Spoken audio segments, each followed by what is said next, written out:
सभे मगहिया भाई बहन के भूलेटन काका के राम राम आथिन। मगहिया खबर में सुनथिन देश दुनिया के खबर। बिहार लेलिन जगदेव प्रसाद के जयंती आज, उनकरा शत शत नमन। बजट 2023-24 पेश कैलन वित्त मंत्री निर्मला सीतारमण। 7 लाख तक के आयकर पर कोई कर न देवे पड़त, 9 लाख कमाए वालन के देवे पड़त 5% टैक्स।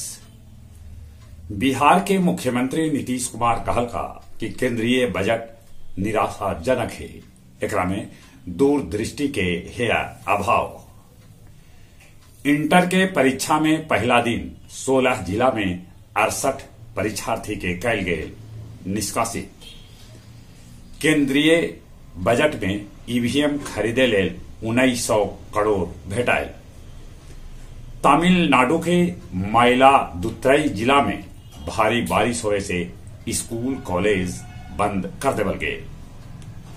प्रतिबंध के बादो 23% युवा ई सिगरेट पी रहल है। म्यांमार में चुनाव में देरी के चलते इमरजेंसी के अवधि बढ़ा देवल गए। पाकिस्तान के पूर्व प्रधानमंत्री इमरान खान के करीबी पूर्व गृह मंत्री शेख रशीद के गिरफ्तार कर लेवल गए। पंडित गोपाल लाल सिजुआर के मनावल गए 11वीं पुण्यतिथि। इस अवसर पर पंडित गोपाल लाल स्मृति सम्मान से कैकन साहित्यकार के सम्मानित कैल गए। वाराणसी से गया होते हावड़ा रेल चलावल जात वंदे भारत। 12 फरवरी से मगध में शुरू कैल जाए हम के तरफ से गरीब संपर्क यात्रा। गुरुआ के बैजू बिघा मलक टोली के बधार में पुलिस अफीम के फसल नष्ट कैल। अब कुछ खेल के समाचार। तीसरका T20 में भारत न्यूजीलैंड के 168 रन से हरा के सीरीज 2-1 से जीत लेला।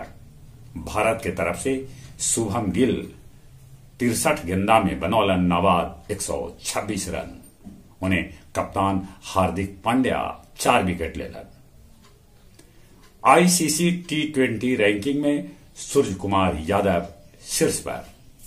खेल बजट में 1700 करोड़ के इजाफा कैल गए। चली एक बेर फिर से अपने सभी के भूलेटन काका के राम राम।